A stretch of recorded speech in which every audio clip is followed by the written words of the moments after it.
Jake Morrison stared out the viewport of his small cargo ship as the massive research station came into view. The metal structure stretched for kilometers in every direction, its lights blinking like stars against the black of space. But what caught his attention was not the station itself. It was what the station was built around. The Nightfall's edge hung in space like a sleeping giant. The ship was enormous, nearly 3 kilometers long and shaped like a blade that had been forged by gods. Its dark hull seemed to absorb light rather than reflect it, making it appear more like a hole in space than an actual vessel. No one knew where it came from or who built it, but everyone agreed on one thing. It was the most advanced piece of technology anyone had ever seen. Jake guided his ship toward the docking bay, his hand steady on the controls despite the nervous energy building in his chest. He was a salvage operator, someone who made his living pulling valuable scrap from dead ships and forgotten stations. He was not the kind of person who usually got called in to deal with mysterious alien artifacts. But then again, nothing about this situation was usual. The docking bay doors opened to receive his ship, and Jake could see the welcoming party waiting for him. At the center of the group stood Commander Vex Kalar, a tall figure whose blue-scaled skin marked him as one of the Zenthari. The Zenthari were known throughout the galaxy for their analytical minds and their ability to solve problems that stumped other species. If Vex Kalar was stumped, then this problem was bigger than anyone wanted to admit. Jake shut down his engines and sealed his ship before walking down the ramp to meet the alien commander. Vex Kalar stepped forward, his forearms spread in the traditional Zenthari greeting of respect. His large yellow eyes studied Jake with obvious curiosity. "Captain Morrison," Vex Kalar said in perfect English, though his accent gave the words a musical quality. "Thank you for coming so quickly. I must admit, when the Federation Council suggested we contact a human salvage operator, I was skeptical. But after 47 failed attempts by our most skilled captains, we are willing to try anything." Jake nodded and looked past the commander toward the massive viewport that showed the mysterious ship. 47 captains have tried to board that thing and none of them could get it to respond? "Not just failed to get a response," Vex Kalar replied, his tail swishing with agitation. "The ship actively rejected them. Captain Thys Andra of the Silicon Collective spent 3 days trying to establish a connection with what we believe is the ship's artificial intelligence. She has successfully communicated with machine minds that other species cannot even detect, but this ship gave her nothing but silence." The commander gestured for Jake to follow him as they walked through the station's corridors. The walls were lined with viewing screens showing different angles of the mysterious vessel. Scientists and technicians from a dozen different species moved through the hallways, all focused on the puzzle that hung in space outside. "Admiral Zoran Tell of the Hegemony spent a week aboard the ship," Vex Kalar continued. "He is considered the greatest military strategist of our time, a leader who has never lost a battle. The ship's systems activated for him briefly, just long enough to scan his neural patterns, and then everything shut down again. He said it felt like the ship was testing him and found him wanting." They entered a briefing room where holographic displays showed detailed scans of the ship's interior. Jake studied the images, noting the strange architecture and the technology that seemed far beyond anything he had seen before. The ship had corridors wide enough for armies to march through, weapon systems that defied current understanding of physics, and what appeared to be manufacturing bays that could create anything from raw matter. "Even the Luminar mystics tried to make contact," Vex Kalar said, activating a recording that showed figures of pure energy floating near the ship's hull. "They can speak with the consciousness of entire planets, commune with the spirits of stars themselves. But this ship remained as silent as the void for them as well." Jake watched the recording with growing amazement. The Luminar were legendary throughout the galaxy for their ability to communicate with any form of consciousness, no matter how alien or advanced. If they could not reach the ship's mind, then whatever intelligence controlled it was operating on principles that no one understood. "What makes you think a human can do what all these other captains could not?" Jake asked. Vex Kalar's expression became thoughtful. "Honestly, we do not know if you can, but there is something unusual about the ship's rejection patterns. It does not simply ignore other species, it actively scans them and then chooses to shut down. This suggests that it is looking for something specific, some quality or characteristic that none of our captains possessed." The commander pulled up another display showing the ship's energy readings over time. "Notice how the power fluctuations change depending on who approaches. With telepathic species, the ship's mental barriers become stronger. With technological species, its firewalls become more complex. With military leaders, its weapon systems go on alert. It is as if the ship is defending itself against something it sees as incompatible. Jake studied the readings, noting the patterns that Vex Kalar had pointed out. So you think it might not be rejecting these captains because they are not good enough, but because they are not the right kind of species? Exactly, Vex Kalar said. Humans are still new to galactic society. You have been part of our community for only 50 years, which is barely a moment in galactic time. Most species still consider you to be primitive, barely evolved from your home planet. But perhaps that primitiveness is exactly what this ship is looking for. The idea seemed almost insulting, but Jake had to admit it made a certain kind of sense. Humans were different from most galactic species in ways that other races often found confusing. They were not as logical as the Silicon Collective, not as militaristic as the Hegemony, not as spiritually advanced as the Luminar. They were something in between, a species that combined different traits in ways that sometimes seemed contradictory. There is one more thing you should know, Vex Kalar said, his voice becoming more serious. The ship is not completely inactive. Our sensors detect massive energy signatures from deep within its core, and sometimes we pick up what sound like voices speaking in languages that our computers cannot translate. Whatever intelligence controls that vessel, it is very much alive and aware. It is waiting for something, and we believe that something might be you. Jake took a deep breath and looked out at the mysterious ship one more time. In a few hours, he would board that vessel and discover whether a simple human salvage operator could succeed where the galaxy's greatest captains had failed. The thought was both terrifying and exciting, because if he was right, it would change everything anyone thought they knew about humanity's place in the galaxy. Jake stood at the airlock door that would take him onto the mysterious ship. His heart hammered against his ribs as he checked his equipment one final time. The breathing mask felt heavy on his face, and the emergency beacon clipped to his belt seemed like a small comfort against the unknown that waited beyond the sealed door. Commander Vex Kalar stood beside him, his forearms working the control panel that would open the connection between the research station and the Nightfall's edge. The alien's yellow eyes showed concern mixed with hope, emotions that seemed strange on his scaled features. Remember, Captain Morrison, if anything feels wrong, activate your beacon immediately and we will pull you out, Vex Kalar said. We have no idea how the ship might react to a human presence. Jake nodded and stepped forward as the heavy doors slid open. The moment his foot crossed the threshold onto the ship's deck, everything changed. Lights began to flicker on in sequence, creating a pathway that led deeper into the vessel. The air itself seemed to hum with energy, and Jake could feel something watching him, studying him with an intelligence that felt vast and ancient. He walked slowly through corridors that stretched higher than any building he had ever seen. The walls were made of some dark material that seemed to shift and flow like liquid metal, but remained solid under his touch. Strange symbols pulsed with soft light along the surfaces, forming patterns that hurt his eyes when he tried to focus on them.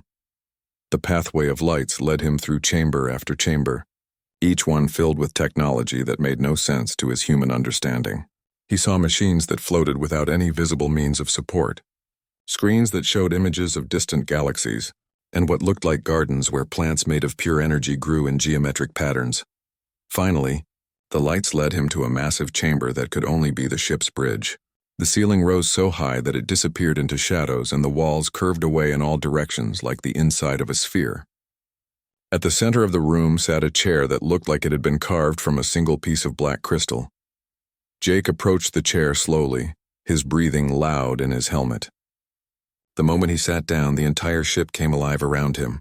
Consoles rose from the floor, holographic displays materialized in the air, and a voice spoke directly into his mind with words that somehow bypassed his ears entirely. "Welcome, human," the voice said, and Jake could hear something like relief in its tone. "I have waited so long for one of your kind to find me."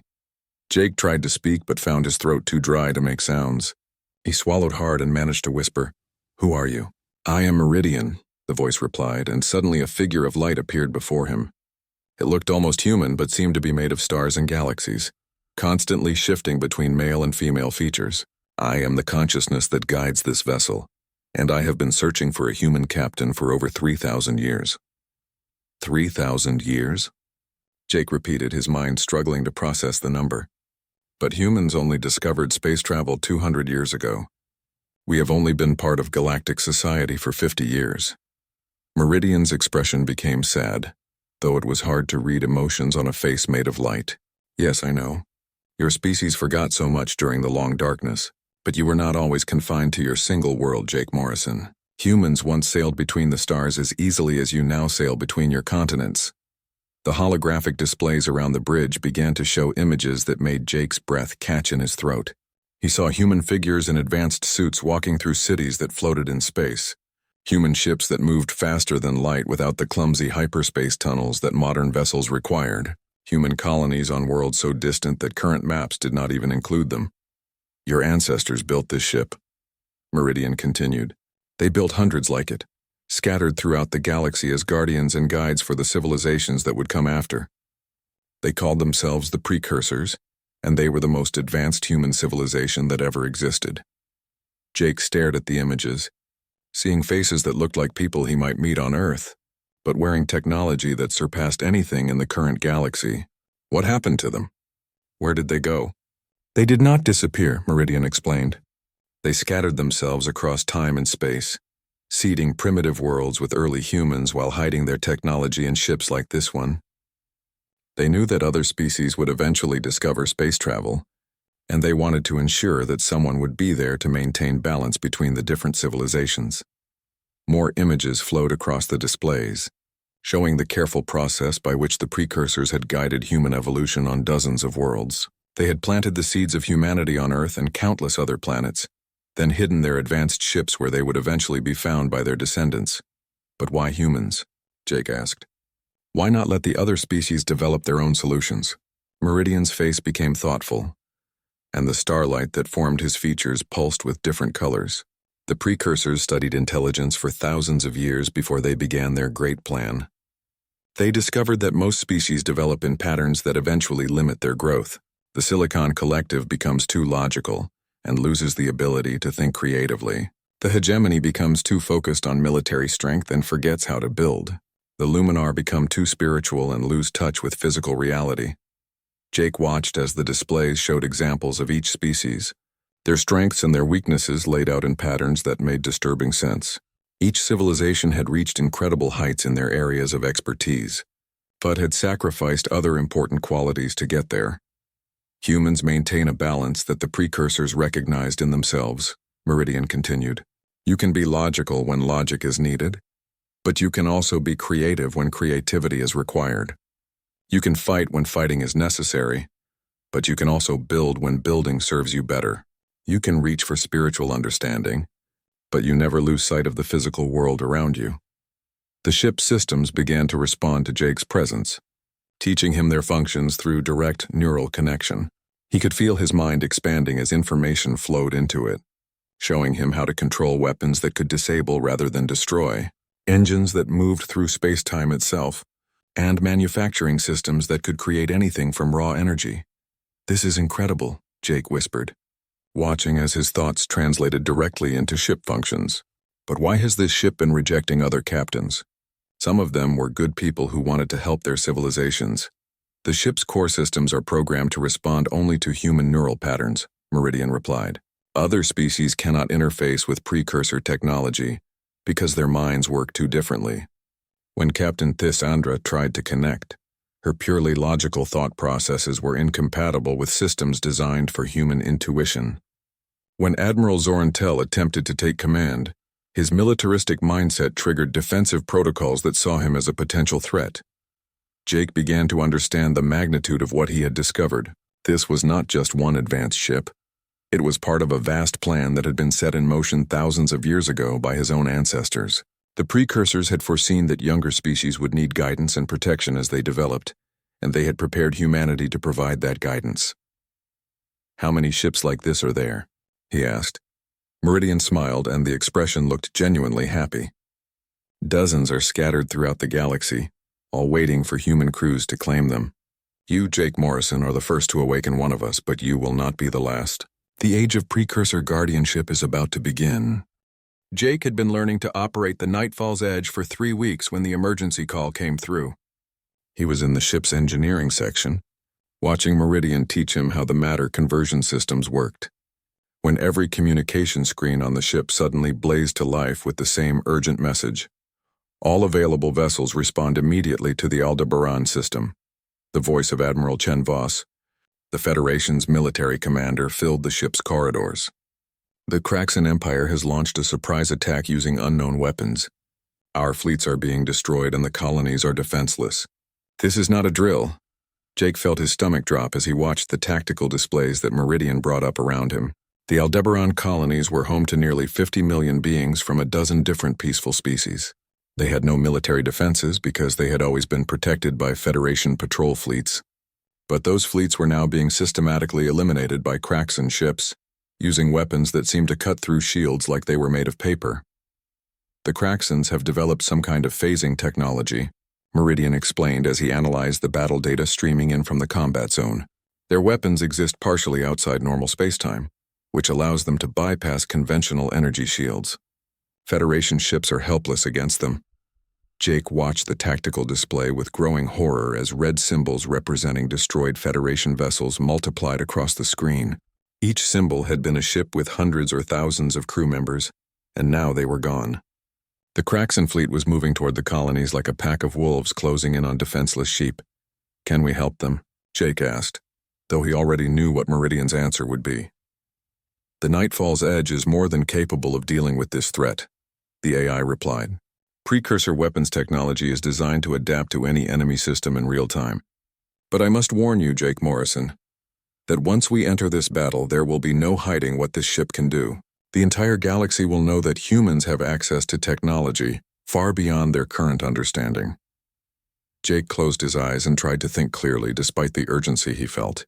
He had spent the last 3 weeks learning about his ancestors and the incredible legacy they had left behind. But he had not yet faced the reality of what that legacy meant. Taking the Nightfall's Edge into battle would announce to the galaxy that humanity was no longer the primitive newcomer species that everyone thought they knew. But as he watched more Federation ships disappear from the tactical display, he knew he could not stand by and let millions of innocent beings die just to keep humanity's secrets safe. "Set course for Aldebaran," he said. "Maximum speed." The journey to the battle zone took only 2 hours, a distance that would have required days for any normal ship.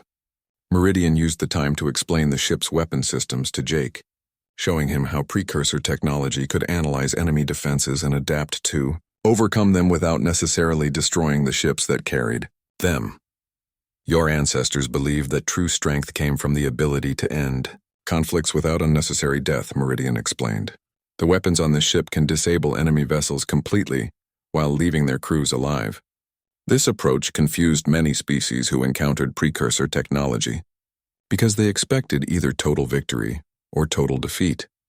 When the Nightfall's Edge dropped out of hyperspace at the edge of the Aldebaran system, Jake saw a battle that was already almost over. The Kraxan fleet had arranged itself in a perfect formation around the defenseless colonies, while the scattered remains of the Federation forces tried desperately to regroup for one final attack. The Kraxan ships were beautiful in their own terrible way, sleek vessels that seemed to be made of living metal. Their weapons fired beams of energy that Jake could see were partially phased out of normal reality, allowing them to strike Federation ships despite their raised shields. It was no wonder the Federation fleet had been unable to fight back effectively. "Incoming transmission from Federation Command," Meridian announced. Admiral Chen Voss appeared on the main screen, her scaled features tight with desperation. "Unknown vessel, identify yourself immediately. This is a restricted combat zone." "This is Captain Jake Morrison aboard the Nightfall's Edge," Jake replied. "I'm here to help." The Admiral's expression shifted from suspicion to amazement as she recognized the name of the mysterious ship that had been all over galactic news for the past 3 weeks. "Captain Morrison, your vessel may be advanced, but you are facing an entire Kraxan battle fleet. Their weapons can penetrate any known shielding technology." "I understand, Admiral," Jake said, "but I think we might have a few surprises for them." Jake closed the communication channel and turned his attention to the battle. The Kraxan fleet had noticed his arrival and was already turning to face this new threat. He could see their formation shifting as they prepared to bring their phasing weapons to bear on the Nightfall's Edge. "Meridian, can you analyze their weapon systems?" Jake asked. Analysis complete, the AI replied almost instantly. Their phasing technology operates by shifting weapon energy into subspace before impact. Clever, but not beyond precursor countermeasures. I can adapt our shields to exist partially in subspace as well, making their weapons harmless against us. The first Kraxon salvo struck the Nightfall's edge moments later, and Jake held his breath as the ship shuddered under the impact. But the shields held and Meridian's adaptations worked perfectly. The phased energy beams that had torn through Federation ships like tissue paper splashed harmlessly against the adaptive barriers that now surrounded Jake's vessel. Impossible, came a transmission from the Kraxon fleet commander. No known technology can defend against our weapons. Jake smiled grimly as he felt the ship's weapon systems come online under his mental control. Unlike the rigid command systems used by other species, precursor technology responded to intuition and creativity rather than predetermined tactical programs. Jake found himself making decisions based on instinct, combining logical analysis with emotional understanding in ways that felt completely natural. Target their weapon systems only, he told Meridian. Disable but don't destroy. The Nightfall's edge opened fire and its weapons were unlike anything anyone on the battlefield had ever seen. Instead of simple energy beams or explosive projectiles, the ship fired pulses of what looked like liquid light that seemed to think for themselves.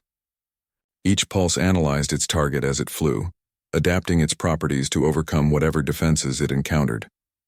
The first Kraxon ship to be hit simply stopped working.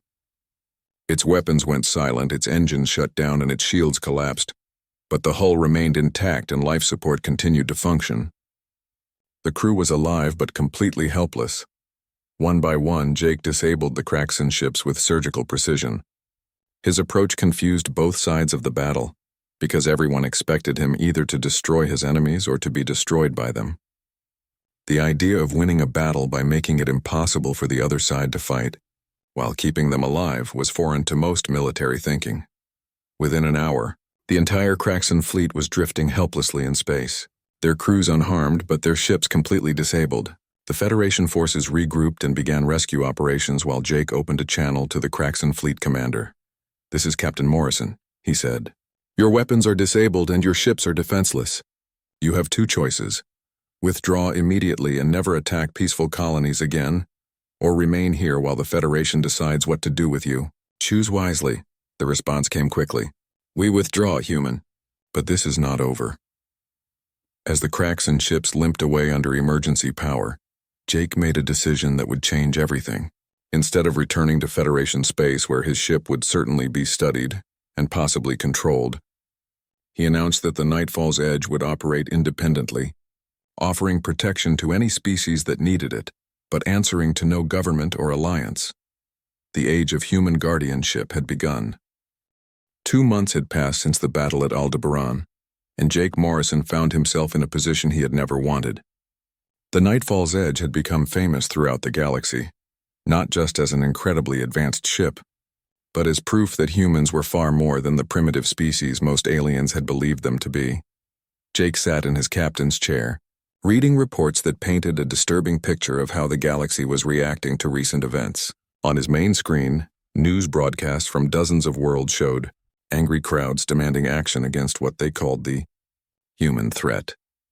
The emergence of this so-called precursor technology in human hands represents a clear danger to galactic stability, declared Senator Vorthak of the Hegemony during a heated session of the Galactic Council. "How do we know these humans will not use their advanced weapons to conquer us all?" Another broadcast showed members of a radical group called the Purity Coalition attacking human settlements on the outer rim worlds.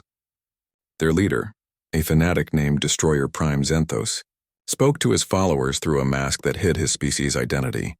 "The humans have hidden their true nature from us for 50 years, Zenthos declared as his followers cheered. "They pretended to be weak and primitive while secretly controlling technology that makes them the most dangerous species in the galaxy. They must be eliminated before they destroy the natural order." But not all the reactions were hostile.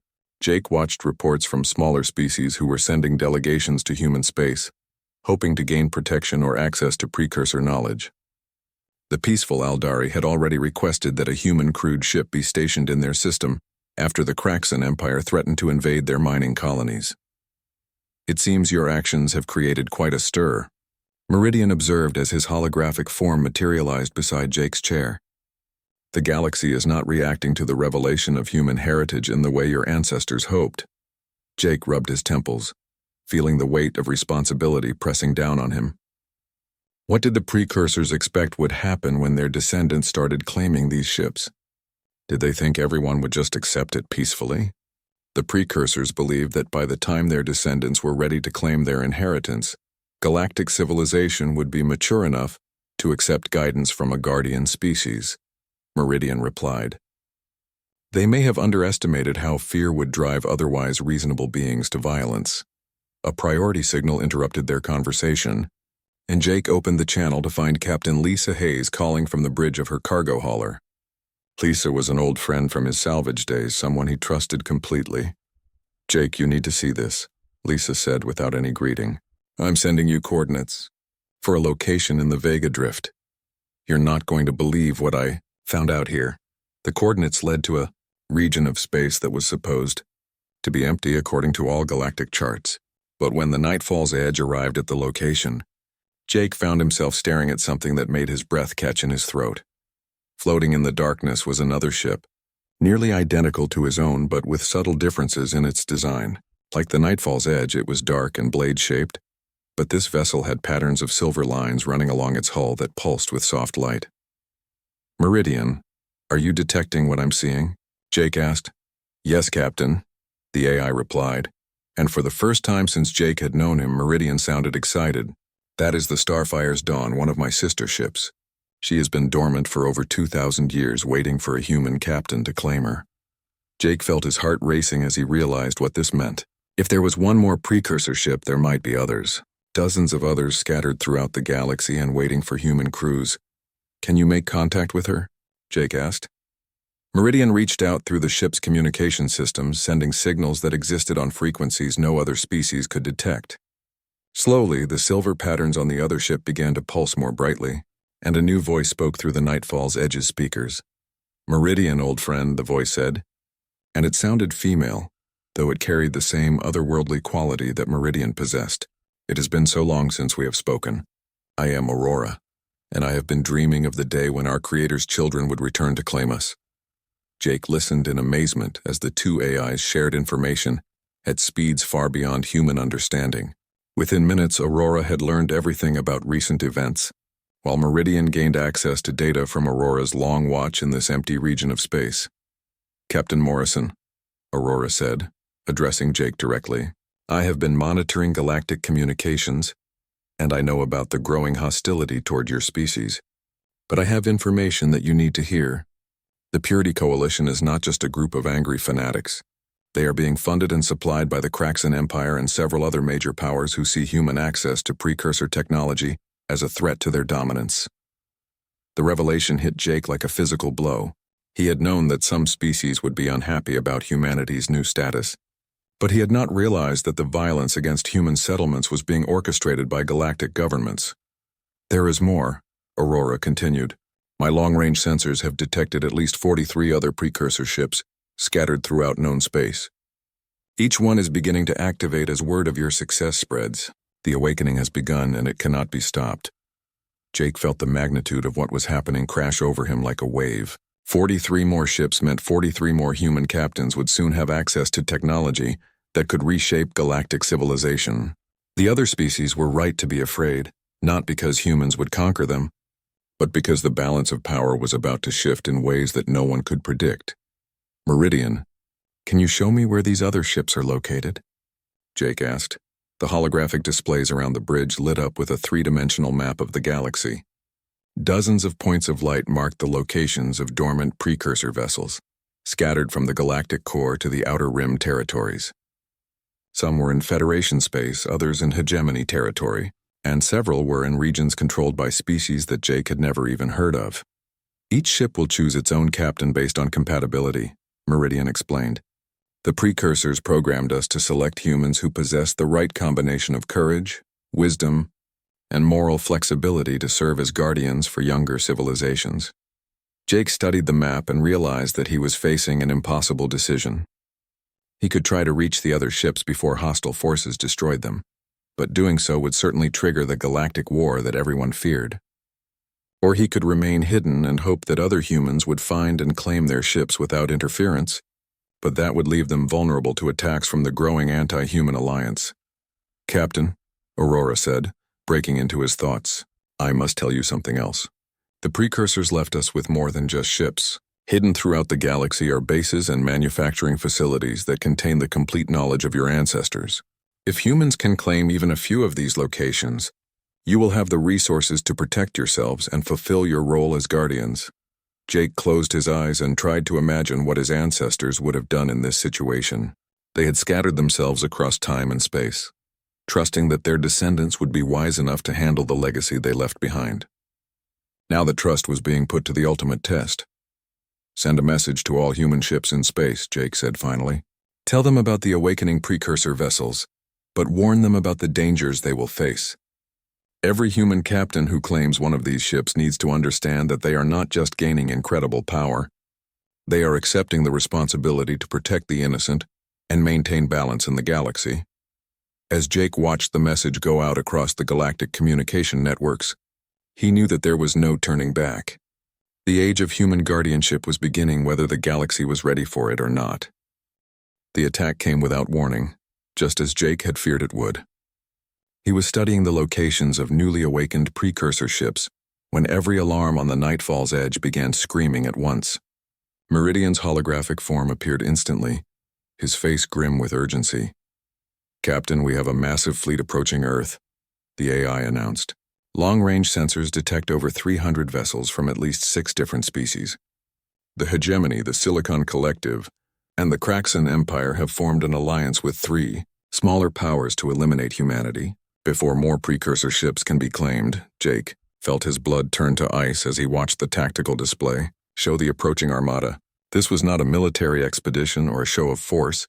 It was an extermination fleet large enough to reduce Earth to a dead rock floating in space.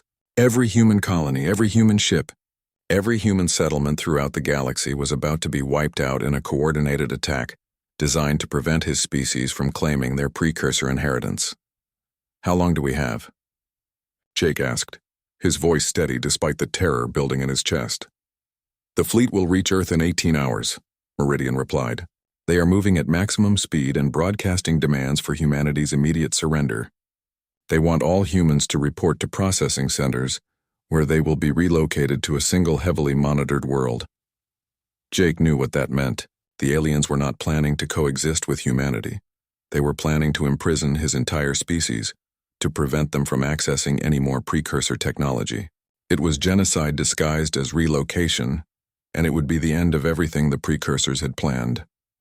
But as Jake watched the enemy fleet approach, he realized that he was not as helpless as they believed. Over the past month, 17 more precursor ships had awakened throughout the galaxy, each one claiming a human captain who had proven worthy of the ancient technology. The aliens thought they were attacking a primitive species with one advanced ship, but they were about to face something far more dangerous. "Meridian, can you contact all the other precursor vessels simultaneously?" Jake asked. "Yes, Captain," the AI replied. "The quantum communication network your ancestors built allows instant contact across any distance." "What are your orders?" Jake took a deep breath and made the most important decision of his life. "Send a message to every human captain. Tell them that Earth is under attack and that the time for hiding is over. We need to show the galaxy what happens when they threaten innocent people." The response was immediate and overwhelming.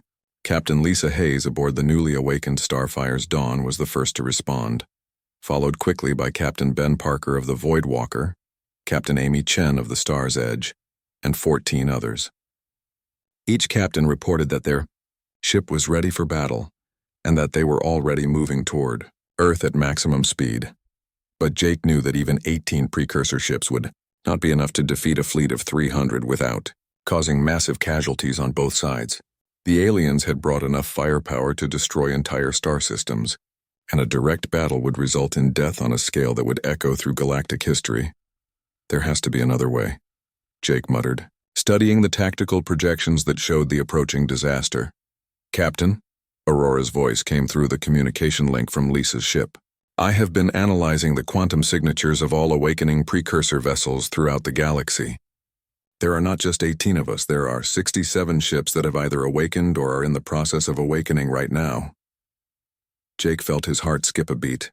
67 ships meant 67 human captains, scattered across dozens of star systems and representing technology that the current galaxy could barely understand.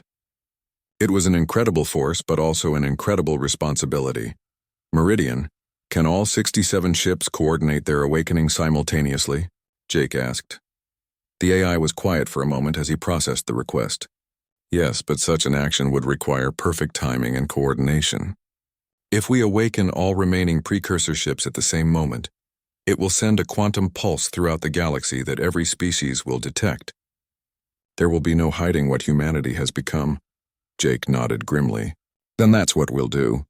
But instead of using this show of force to destroy our enemies, we're going to use it to offer them something they've never had before." The next few hours were filled with frantic coordination as Jake worked with the other human captains to prepare for what they all knew would be the most important moment in galactic history. Each ship had to be positioned precisely, each captain had to understand their role, and every detail had to be perfect. When the alien armada dropped out of hyperspace at the edge of Earth's solar system, they found 18 precursor ships waiting for them in perfect formation. The sight should have been terrifying, but Jake had positioned his ships in a defensive pattern that protected Earth while making it clear that they were not planning to attack. "This is Admiral Zorax commanding the Alliance fleet," came the transmission from the lead alien vessel. "You are outnumbered more than 15 to 1. Surrender immediately or we will destroy your homeworld. This is Captain Jake Morrison representing humanity." Jake replied calmly, "We will not surrender, but we also will not attack you. Instead, we offer you something that will change the galaxy forever." At Jake's signal, all 67 precursor ships throughout the galaxy activated simultaneously. The quantum pulse that resulted was visible to every sensor in known space, appearing as a wave of light that spread outward from each awakening vessel at faster than light speed. In a matter of seconds, every civilization in the galaxy knew that humanity now controlled technology beyond their wildest dreams. But instead of using this overwhelming advantage to destroy their enemies, Jake did something that no one expected. He opened a communication channel to every ship in the alien fleet and began to speak, not as a conqueror, but as someone offering a gift. "For too long, this galaxy has been ruled by fear," Jake said. "The strong have conquered the weak. The advanced have enslaved the primitive, and entire species have been destroyed because they could not defend themselves. But humanity offers you a different path." On the displays throughout the alien fleet, Jake showed them images of what the precursors had envisioned. A galaxy where every species could develop according to their own nature, protected by guardians who asked for nothing in return except that peace be maintained. "We do not want to rule you," Jake continued. "We want to protect you. The precursor ships will serve as neutral peacekeepers, intervening only when one species threatens to destroy another. We offer you freedom from the fear that has driven this galaxy to constant war." The alien fleet commanders were silent for long minutes as they processed this unexpected offer. Finally, Admiral Zorax spoke again, his voice filled with confusion. "You have the power to destroy us all," the alien leader said. "Why do you offer protection instead of demanding submission?" Jake smiled as he gave the answer that his ancestors would have been proud to hear. "Because true strength is not about having the power to destroy your enemies. True strength is about having the power to protect those who cannot protect themselves. That is what humanity learned from the precursors, and that is what we offer to share with the galaxy." One by one, the ships in the alien fleet began to power down their weapons. The age of conquest was ending, and the age of guardianship had begun.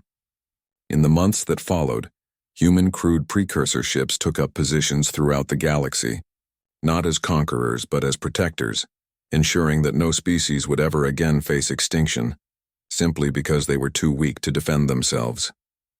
Jake Morrison, the simple salvage operator who had awakened the first precursor ship, became the symbol of humanity's new role in galactic civilization. But more importantly, he had fulfilled the ancient dream of his ancestors.